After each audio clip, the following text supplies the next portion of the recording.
Bismillahirrahmanirrahim. Assalamualaikum warahmatullahi wabarakatuh. Alhamdulillahilladzi anzala sakinata fi qulubil mu'minin liyazdadu imana ma'a imanihim. Asyhadu an la ilaha illallah wa asyhadu anna Muhammadan abduhu wa rasuluhu la nabiyyan ba'da. Allahumma shalli ala sayyidina Muhammadin wa ala ali sayyidina Muhammad. Bagaimana kabarnya hari ini teman-teman? Mudah-mudahan sehat walafiat ya. Saya ucapkan selamat datang di kampus Polban, ya, Politeknik Negeri Bandung. Kemudian saya ucapkan juga selamat datang dan selamat bergabung di mata kuliah Pendidikan Agama Islam. Teman-teman semuanya, insya Allah hari ini kita akan introduction atau perkenalan berkaitan mata kuliah Pendidikan Agama Islam. Ya, nanti teman-teman semuanya insya Allah belajar dengan saya selama 1 semester, yaitu mata kuliah Pendidikan Agama Islam. Teman-teman semuanya, ini sebuah motivasi yang luar biasa sekali. Rasulullah Shallallahu Alaihi Wasallam menyampaikan, man arada dunya fa'alaihi bil ilmi, wa man arada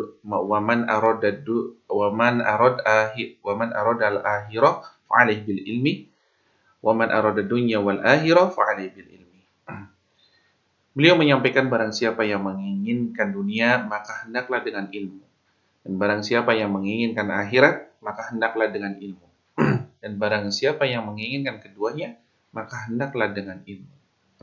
Bagaimana Rasulullah SAW menyampaikan kepada kita mengutamakan ilmu. Teman-teman semuanya, kemudian sebuah motivasi dari Imam Asy-Syafi'i juga luar biasa sekali.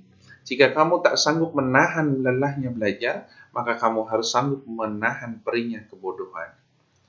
Imam Asy-Syafi'i memotivasi kita semua selaku pembelajar yang selalu berusaha semaksimal mungkin untuk memahami sesuatu hal yang bermakna. Dan mudah-mudahan kita semuanya ketika belajar di kampus Politeknik Negeri Bandung ini benar-benar semangat, memiliki semangat, kemudian semangat dalam belajar, semangat dalam berinovasi, dan semangat untuk lebih kreatif lagi. Dan tak lupa ketika semangat itu muncul semuanya, maka kita akan mendapatkan sebuah prestasi yang terbaik. Teman-teman semuanya, sebelum itu perkenalan ya. Nama saya Riki Agung Laksono, saya lahir di Tegal, 24 April 1985.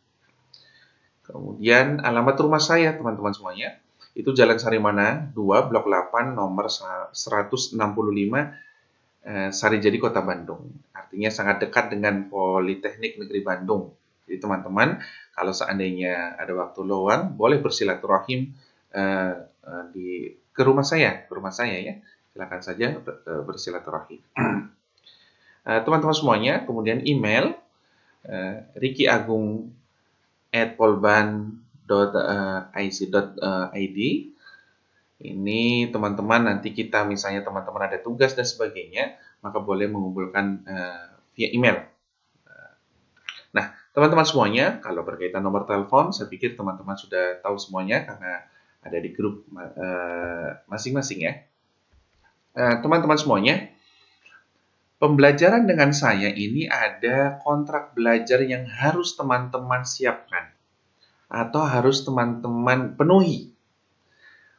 Pertama, sebagai mahasiswa itu harus apa? Berpakaian rapi.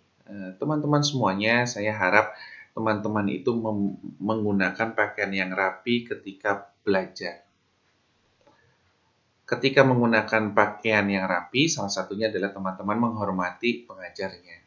Lihat saja teman-teman, tidak ada seorang guru, seorang dosen mengajar dengan pakaian ala kadarnya, pasti menggunakan pakaian yang rapi. Jadi begitu pula kita selaku siapa? Selaku pembelajar, maka harus apa? Harus berupaya semaksimal mungkin berpakaian rapi. Itu salah satu penghormatan kepada seorang guru atau seorang dosen. Teman-teman semuanya, kemudian poin yang kedua yaitu menggunakan perkataan yang baik ketika sedang berkomunikasi. Harapannya teman-teman ketika komunikasi dengan temannya juga dengan perkataan yang baik. kemudian komunikasi dengan dosen dengan perkataan yang baik. Komunikasi dengan tenaga kependidikan yang lain juga harus dengan komunikasi yang baik. Artinya apa? Menggunakan perkataan yang baik ini harus diupayakan semaksimal mungkin melatih kita berbicara dengan baik dimanapun berada. Kemudian dalam kontrak belajar ini, poin ketiga adalah kehadiran minimal 80%. Kalau saya mengambil kehadiran minimal 80%, artinya apa? Teman-teman itu seandainya tidak bisa hadir itu memiliki 3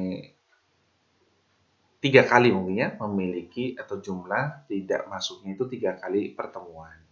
Jadi kalau kita misalnya ada 18 pertemuan atau pertemuannya kita 18 ya, maka teman-teman kalau UTS dan UAS berarti dihitung 16, jadi teman-teman semaksimal mungkin harus hadir 80%. Nah, teman-teman semuanya, poin keempat, mengerjakan tugas yang diberikan dosen sesuai waktu. Harapannya teman-teman mengupayakan disiplin. Bagaimana disiplin itu adalah mengerjakan tugas yang diberikan dosen sesuai waktu. Ketika teman-teman mengerjakan tugas yang diberikan dosen dengan tepat waktu, artinya teman-teman pertama disiplin, keduanya adalah menghormati dosen tersebut. Biasakan adalah teman-teman mewujudkan kedisiplinan yang luar biasa, sehingga itu bagian yang terpenting karena nanti teman-teman ketika sudah di dunia kerja, disiplin, jujur itu diutamakan. Nah, berikutnya teman-teman, poin kelima, mengikuti UTS dan UAS itu pasti sekali ya, itu keharusan, bisa jadi kewajiban, karena tidak ikut UTS dan UAS bisa jadi nilainya tidak baik. Kemudian poin keenam, ini mencoba kita semuanya selaku pembelajar itu harus apa? Berpikiran positif. Berpikiran positif. Kepada siapa? Kepada teman atau rekan ya, dari teman-teman semuanya, kemudian kepada dosen juga harus berpikiran positif. Ketika dosen memberikan tugas, artinya bisa jadi di sini adalah dosen memberikan sesuatu yang pada dasarnya teman-teman mampu juga, sehingga teman-teman dilatih untuk berusaha lebih baik lagi. Nah, dan tak lupa poin yang ketujuh adalah saling mendoakan, ya. Saya mendoakan teman-teman semuanya, mudah-mudahan dimudahkan dalam segala urusannya, kemudian diberikan keberkahan dalam hidupnya, kemudian diberikan kemudahan, kepahaman dalam mencari ilmu, sehingga mendapatkan prestasi yang terbaik. Nah, dan tak pula mudah-mudahan teman-teman juga mendoakan saya, dan yang terpenting juga mendoakan orang tua. Ya, teman-teman masuk Polban itu karena doa orang tua, ya, bukan artinya Anda itu berprestasi saja, tapi perlu diingat bahwa Anda itu juga ada orang tua yang di belakang yang mensupport, mendoakan, mungkin setiap hari mendoakan teman-teman untuk masuk Politeknik Negeri Bandung ini. Nah, teman-teman semuanya, ini adalah kontrak belajar dengan saya. Mudah-mudahan teman-teman semuanya bisa paham, bisa melihat, atau bisa melaksanakan dengan sungguh-sungguh. Nah, teman-teman semuanya, prosedur penilaian ya dalam mata kuliah PAI ini, UTS itu 30%, UAS 30%, kemudian lain-lain itu 40%. Nah, teman-teman semuanya, lain-lain ini sebenarnya pada dasarnya ada kehadiran, kemudian ada tugas wajib, kalau mungkin ada tugas struktur, kemudian ada tugas mandiri ya, tugas, atau kalau saya sampaikan di sini ada tugas wajib dan tugas umum. Jadi teman-teman harus, misalnya kehadiran jelas tadi disampaikan 80% minimalnya, kemudian tugas wajib dan tugas umum itu juga nanti berkaitan tugas struktur dan tugas mandiri. Nanti biasanya tugas-tugas ini ada, misalnya teman-teman mengikuti kajian yang ada di Politeknik Negeri Bandung ini. Teman-teman semuanya, ini adalah prosedur penilaian. Mudah-mudahan teman-teman bisa memahami hal ini. Kemudian teman-teman semuanya, nah, ada materi pembelajaran yang akan disampaikan ya selama mungkin 18 kali pertemuan, ya. UTS dan UAS berarti 16 kali pertemuan. Yang pertama ada perkenalan, manusia dan agama. Nanti kita juga membahas tentang manusia, asal manusia, kemudian perspektif ilmu pengetahuan dan perspektif agama.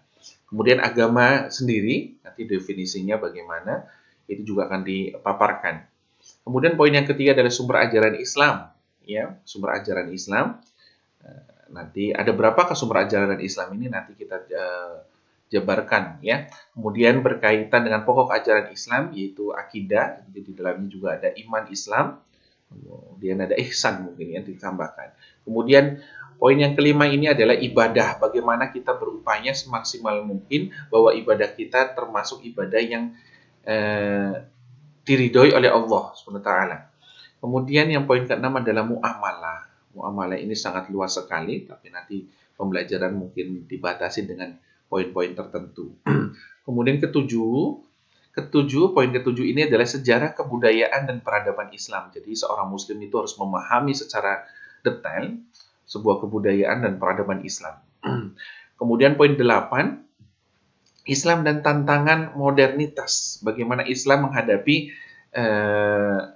mungkin menghadapi salah satu kekinian dan kedisinian itu nanti juga penting sekali karena di kedisinian itu bagaimana Islam melihatnya di lingkungan Indonesia. Tapi di poin 9 ini juga berkaitan dengan Islam di Indonesia, mungkin perkembangan Islam, salah satunya bagaimana Islam masuk ke Indonesia itu nanti juga dibahas secara detail. Kemudian poin ke-10 adalah corak keberagaman umat Islam di Indonesia. Karena kita tahu semuanya, Islam ini memiliki organisasi keislaman yang pada dasarnya sehingga mengaitkan pada keberagaman umat Islam di Indonesia. Kemudian teman-teman, poin ke-10, etos kerja dan kewirausahaan dalam Islam. Jadi etos kerja dan kewirausahaan dalam Islam kita akan bahas juga. Bagaimana nanti etos kerja, bagaimana kita bersungguh-sungguh, bersemangat untuk memaksimalkan mungkin ketika kita bekerja. Kemudian teman-teman semuanya, ada kewirausahaan. Kewirausahaan juga sama, ya. Bagaimana kita berupaya. Kita tahu semuanya, Nabi kita, teladan kita itu berwirausaha. Kemudian poin yang ke-12 dalam materi pembelajaran ini adalah membina rumah tangga. Ini biasanya yang ditunggu-tunggu mahasiswa, karena mahasiswa usianya rata-rata sudah 17 tahun mungkin ya ke atas, atau 18 tahun, atau mungkin ada yang 19 tahun. Artinya sudah siap untuk berumah tangga. Jadi biasanya yang ditunggu-tunggu adalah bagaimana treatment atau cara-cara, nanti di situ ada rukun dan syarat untuk dalam berumah tangga. Nah, teman-teman semuanya, ini adalah materi pembelajaran, ya. Mungkin itu saja yang bisa disampaikan oleh saya. Kemudian berkaitan pertanyaan, nanti teman-teman bisa bertanya di kolom pertanyaan yang insya Allah nanti mungkin bisa jadi di grup masing-masing ya, karena kita sudah membuat grup masing-masing. Jadi teman-teman boleh bertanya. Dan pertanyaan ini boleh teman-teman berkaitan misalnya ketika menyampaikan atau di luar kelas itu teman-teman boleh bertanya kepada saya. Tapi insya Allah saya akan menjawab dengan semaksimal mungkin atau sekemampuan saya untuk menjawabnya. Kalau seandainya saya tidak bisa menjawabnya, maka saya akan membuka dulu beberapa referensi kemudian mencoba untuk menjawabnya. Teman-teman semuanya, mungkin itu saja yang bisa saya sampaikan. Insya Allah kita akan ketemu lagi di pertemuan-pertemuan berikutnya. Saya sampaikan lagi selamat datang di Politeknik Negeri Bandung dan kami ucapkan juga selamat bergabung di mata kuliah Pendidikan Agama Islam. Dan perlu diingat teman-teman ya, harus tetap semangat belajar. Tadi motivasi saya sudah sampaikan dari Rasulullah SAW dan Imam Asy-Syafi'i juga menyampaikan seperti itu. Teman-teman, itu saja yang bisa saya sampaikan. Mohon dimaafkan apabila ada kesalahan. Wa'alaikum. Assalamualaikum warahmatullahi wabarakatuh.